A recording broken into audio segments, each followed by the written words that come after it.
The use of sound in anime is something that is not often touched upon in many anime reviews or analysis videos. Whether we are talking about the foley used to make the world sound believable, certain noise elements that are often used as cues to indicate that something important has happened in the context of the story or the character's development, or the music that helps set the tone and aesthetic of a show, all these elements are extremely important in bringing what would otherwise be just plain moving pictures to life. The most neglected aspect of sound in anime is often the use of audio cues. While your typical audio cues generally revolve around the use of sounds like the hand of a clock ticking, a sudden static distortion in a character's voice when they speak, or the sound of crickets in the fields at night, there are often times where the score serves as an audio cue as well, though it's rarely done throughout the entirety of a series or even something with a shorter runtime like a movie. And a prime example of a series that uses this kind of sound cue to its full advantage and potential is none other than the 1997 anime adaptation of Kentaro Miura's dark fantasy manga Berserk. The score for Berserk was written and composed by experimental new age psychedelic musician Susumu Hirasawa, who is also known for his work on the movies Paprika, Millennium Actress, and TV series Paranoia Agent, which were all directed by the late Satoshi Kon. If you've seen any of Satoshi Kon's projects, heard the soundtracks, and have never seen the 1997 Berserk adaptation, you might be thinking that Hirasawa's music sounds like a rather odd choice for a dark fantasy series, but this is why it works. Hirasawa's style is something that can easily be associated with artists such as Vangelis or Enya, who both use a lot of electronic elements to their music, which retains a traditional or classic feel in its songwriting while still sounding modern and contemporary. So while his work in Kon's projects might be a lot closer to his usual music, it is when he composes music for the Berserk franchise that the man really flexes his darker and more atmospheric side. This side of his music works extremely well in Berserk, since despite its very limited animation, the visuals already provide an extremely strong archaic aesthetic. This can be clearly seen in the beautiful background art that is worthy of Tolkien's approval and the very pulpy Conan the Barbarian styled color palette. And Hirasawa's music really adds a very surreal element to this world, especially when it occurs as a sound cue in the series' most important and beautifully shot moments. Let's start off with the most well-known and popular track from the score, which is Guts' theme. Most of the time this track is used to indicate important developments in Guts' personality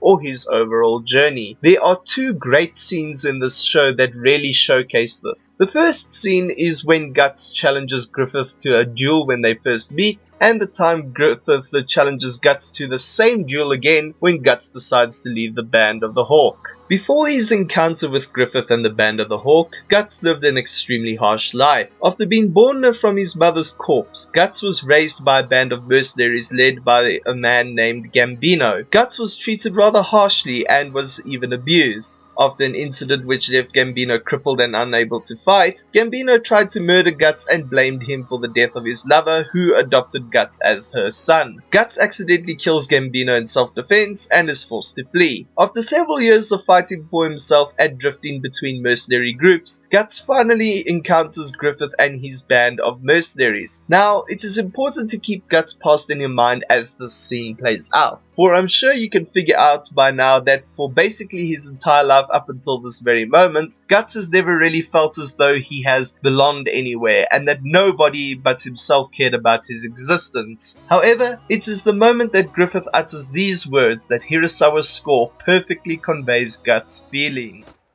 Tell me why. You could have stabbed me through the heart back there. It would have been easy for you. Why didn't you kill me? Because I want you to join me, Guts. What? I watched the duel between you and Bizuso at the castle. You were magnificent. As you can see, Guts clearly feels something akin to happiness and possibly even a sense of worthiness, but it is also followed with conflicting emotions as a result of the trauma he experienced as a child and his distrust of people in general. The music not only adds to the serene beauty of the scenery, but it gives the moment an emotional weight that subconsciously not only indicates the development in Guts' character, but allows you to put yourself in Guts' shoes and experience everything he is feeling in that moment as the two men get ready to cross swords in a duel that will decide their fates. And as we follow all the ups and downs of Guts' time with the Band of the Hawk, the bonds that he manages to form, and how he has managed to open up a lot more to those he cares about, we eventually get to the scene that triggers the events that lead to the much darker portion of the story. And that is when Guts decides to leave Griffith and the Hawks to find his own path. Guts' need to take this journey is indicated several episodes earlier when Guts returns from assassinating one of Griffith's political enemies, and when he goes to report that the deed is done, he overhears Griffith's conversation with Princess Charlotte, where Griffith tells Charlotte what he needs to see in a man that will truly make him his friend and his equal. The scene where the two men commence the duel begins with a silent and tense build-up, with nothing but dialogue and Foley being used to convey the atmosphere and the current relationship between the two men. We have many beautiful shots that symbolize the beginning of Guts' new journey ahead of him and the beginning of a new arc for the Hawks, albeit a dark one. Then, after the duel is finished, the song plays again.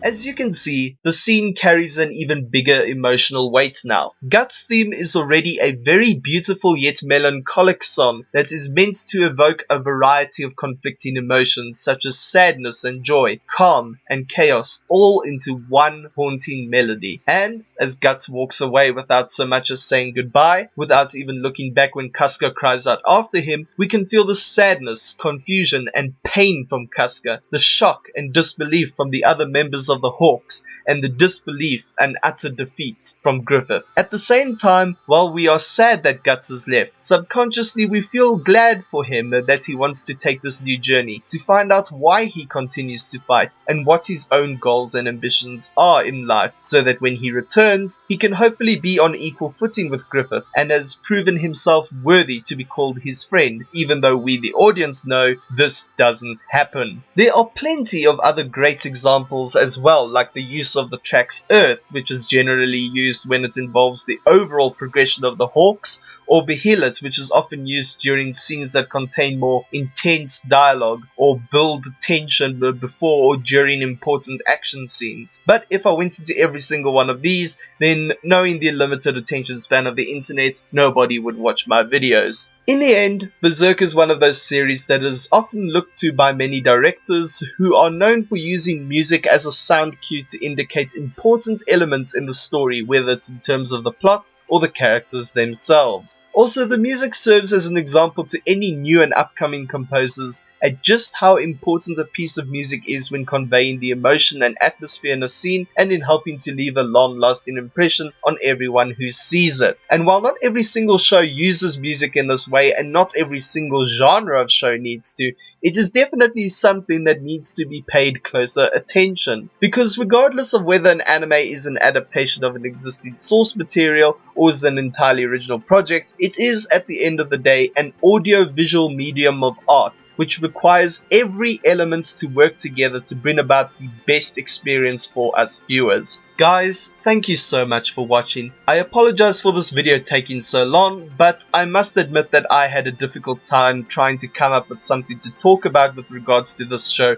that no other anime YouTuber has done before. Anyways, I do hope you enjoyed the video. If you did, be sure to leave a like, comment and share this video with your friends. And if you're new to the channel, be sure to subscribe if you want to stay up to date and see more videos like this one. Also consider donating to my Patreon if you want to help support the channel and ensure that I can continue making more videos for you guys. Finally, you can follow me on all my social media pages, which will be linked in the description box below. Thanks again for watching, and until next time, take care and have a kick-ass day.